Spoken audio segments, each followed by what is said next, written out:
July 2014, Russia, as if threatening, conducted military exercises in close proximity to the state border of Ukraine. By supplying the Russian-backed forces with weapons and heavy equipment, the Kremlin's owners planned to provoke a bloodbath in Sloviansk with a population of 100,000 by way of large-scale destruction and brutal casualties. This would have been an excellent occasion for the official advancement of the so-called peacekeeping troops and further occupation, but Putin outsmarted himself.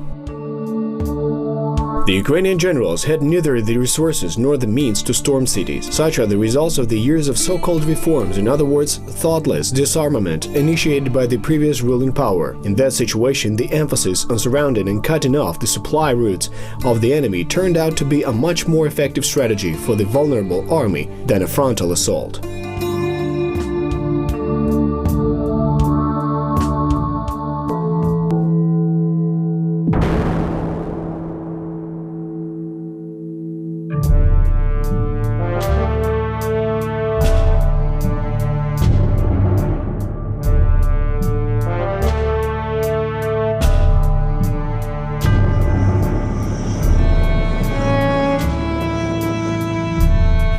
This is the 11th episode of the series about the ATO, the history of war. We're trying to understand the course of the anti-terrorist operation in the east of Ukraine and its cause and effect. What does the Russian Federation have to do with all this, and how does the conflict between Ukraine and Russia pose a threat to Europe at large?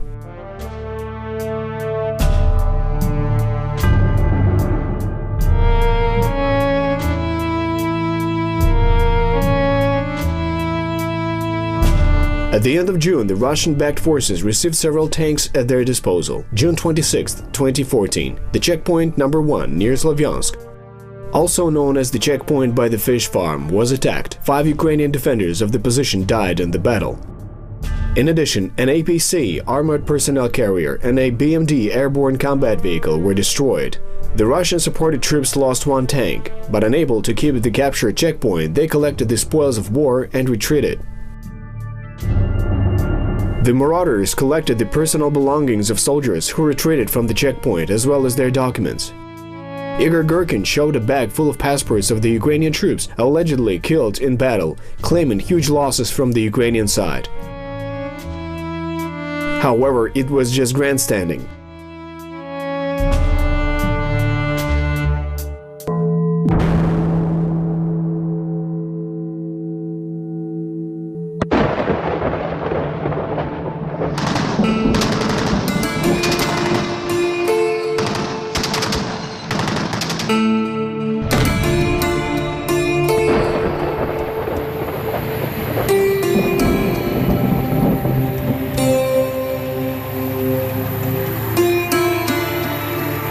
Шановні співвітчизники, о 22-й годині в понеділок, 30 червня, сплив термін дії одностороннього припинення вогню.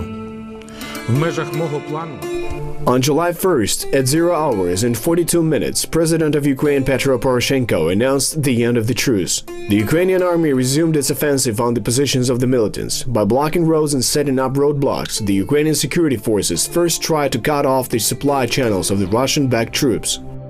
On July 3rd, the settlement of Zakotne was liberated in the Luhansk Oblast, and the fight for the village of Mykolaiivka began on the outskirts of Sloviansk. A foothold and ammunition depots of the Russian-supported forces were destroyed. The full encirclement of Sloviansk was a matter of days. On the same day, Valery Helitay was appointed the new Minister of Defense of Ukraine. Underlining the determination of the Ukrainian authorities, he promised to hold a victory parade in the Ukrainian Sevastopol. On the eastern border, the Russian-backed forces fired mortars at the Dovzhansky checkpoint. As a result of the shelling, 9 Ukrainian border guards were injured. Several mortar shells launched by terrorists exploded on the territory of the Russian checkpoint Novoshakhtinsk. Trying to strengthen their defense, the Russian-backed troops blew up the bridge across the Kazany-Torets River near Sloviansk. Blowing up bridges, mining pipelines, and destroying power lines would soon become the signature of the Russian-supported forces. In turn, the Ukrainian army sought to preserve the infrastructure of the Donbass region, avoiding unnecessary destruction in every possible way, and even being banned to use heavy artillery in certain specific cases. On July 3rd, during the fighting in the Luhansk Oblast, control of the Izvarne border checkpoint was restored. These actions added to the supply problems of the Russian-backed forces as Ukrainian troops blocked the main channels of ammunition from Russia to Ukraine. On July 4th, the army finally liberated Mykolaiivka from the Russian-backed troops. That allowed them to take control of section MO3 of the Kharkiv-Dozhansky highway. The supply of ammunition to Sloviansk practically ceased. According to the military, they were just a couple days short of surrounding the troops under the leadership of Igor Girkin. After the liberation of Mykolaiivka, it was necessary to set up 1 or 2 checkpoints to completely encircle the city of Sloviansk. But on the night of July 4th to 5th, 2014, the Russian-backed troops left the Sloviansk-Kramatorsk agglomeration. By midday, the advanced detachments of the armed forces and the National Guard of Ukraine entered the cities and Ukrainian flags were again raised above the city councils. In short, the cities of Sloviansk and Kramatorsk had been fully liberated.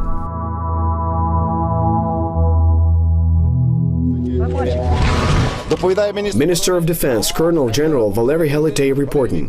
Mr. President, your instructions have been carried out. The city of Sloviansk in the Donetsk Oblast has been cleansed of terrorists and is fully protected.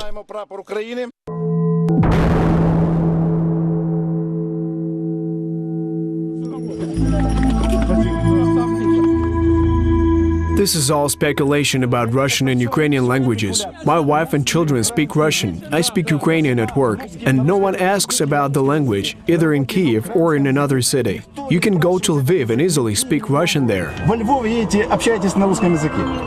No event happens without a reason. It has its own prerequisites and consequences, and the flight of the Russian-supported troops from Sloviansk had its own, quite understandable reasons. War is logistics. The army will not be effective without proper provisions and without a constant supply of reinforcements and ammunition. The leader of Russian-backed troops, Igor Girkin, also understood this common truth. A week before leaving, the key commanders were informed of the upcoming evacuation of the Sloviansk garrison. At the same time, ordinary soldiers knew nothing about this. For the rank and file, the exit process was more like a stampede. The passports and mobile phones of some of the more talkative ones were immediately confiscated by their commanders. The Russian-backed forces began forming the convoys on the evening of July 4th. According to Igor Girkin, there were 6 such groups. 2 of them included armored vehicles and 3 tanks. The terrorist commander himself, however, escaped along a separate route in a passenger vehicle. The Sloviansk-Kramatorsk highway was at that time blocked by checkpoint number 5 near the exit from the city. That position greatly hindered the terrorists and was periodically subjected to shelling. 71 soldiers of the former Berkut staff and paratroopers from the 25th Brigade served there. Communication with artillery located on the Karachun Hill was established. A possible breakthrough on the night of July 4th to 5th was anticipated, partially thanks to reconnaissance and information from local residents. First, 2 civilian vehicles started the breakthrough. One was hit and stopped. Its passengers tried to hide in the dark, but thanks to a thermal imager, they were detained. 1 man and 3 women. One of them had a certificate of a correspondent of the Russian channel REN TV, while the rest had documents of members of the so-called DPR army. The prisoners said that armored vehicles would arrive within an hour, and very soon after that the sound of roaring tank engines could be heard. 2 tanks, 2 IFVs and 2 BMDs took part in the breakthrough. Upon approach, a tank killed 1 paratrooper and wounded 2 of them with the first shot. Unable to respond adequately from the long distance, the defenders of the checkpoint tried to get closer to the tank into the range of the grenade launchers. Gunner Dmitro Bajura showed his brevity and great heroism in this particular battle. He blinded the tank crew with a searchlight and opened fire on it from a 30mm BMD cannon. Such low-caliber cartridges are not capable of damaging tanks, but the fact was that the tank crew was distracted by this shot, and that is exactly what allowed for use of the anti-tank grenade launchers. Having been critically hit, the tank exploded due to the detonation of the ammo rack. The other tank retreated and was later found intact in a ditch on a quaint country dirt road outside the city. The rest of the vehicles were also destroyed. They either blew up on mined barriers or were hit by the grenade launchers. The annihilation of the convoy was completed by an artillery volley from the Karachun hill. Observing the failure of the breakthrough group, the rest of the vehicles of the Russian-backed troops changed their route. They took advantage of the country roads that were not in the line of fire of the roadblocks. Only in the morning, after joining the Kramatorsk garrison, the Russian-backed forces moved on to Donetsk in several convoys. The composition of these convoys was mixed: military trucks, armored vehicles, and a large number of civilian vehicles. Those were the cars stolen from the local population, hijacked public transport, and the private vehicles of local militants. The latter took their families with them when they left the city. Deep in the night of July 5th, a bus with such armed tourists was disabled with a grenade launcher by their own troops at the first checkpoint of the Russian-backed forces at the entrance to Kramatorsk.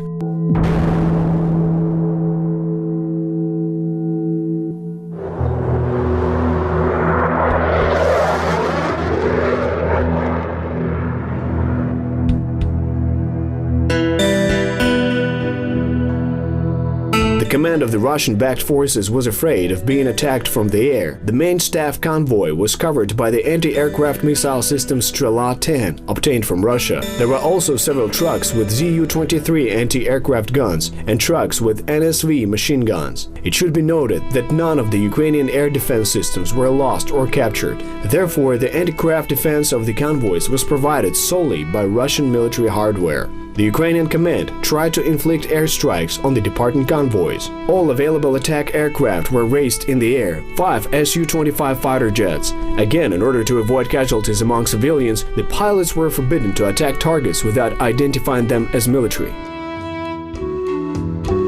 Given the fact that there were no spotters on the ground, the aircraft could only attack green military trucks. Nobody dared to shoot at any passenger vehicles or buses. As a result, 2 airstrikes were executed. Several military trucks were destroyed. In an attempt to seek shelter from the bombing, the Russian-backed troops used the following tactics. As soon as they saw a jet flying through the skies, their trucks hurried to enter the nearest village.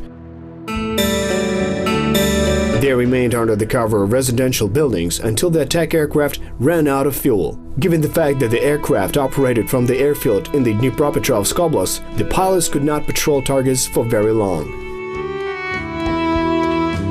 By 8 p.m. on July 5th, a long convoy of military and civilian vehicles with terrorists arrived in Donetsk. The result of the withdrawal of Gherkin's troops was the fall of a whole segment of the defense of the Russian-backed forces. They immediately pulled out of Zhushkivka, Konstantinivka, and Bakhmut. These cities came under the control of government forces on July 6th. The road to Severodonetsk, Lysychansk, and Debaltsevo was also opened. Those cities were also liberated very soon after.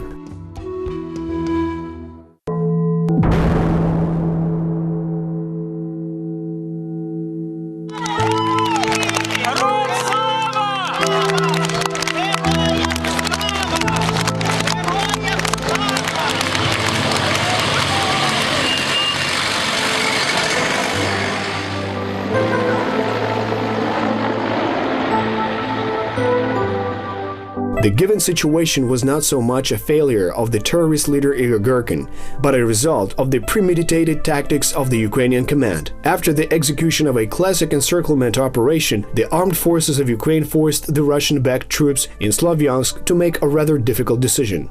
They could either fight with what little ammunition they had left and eventually lose the battle, or simply pull out.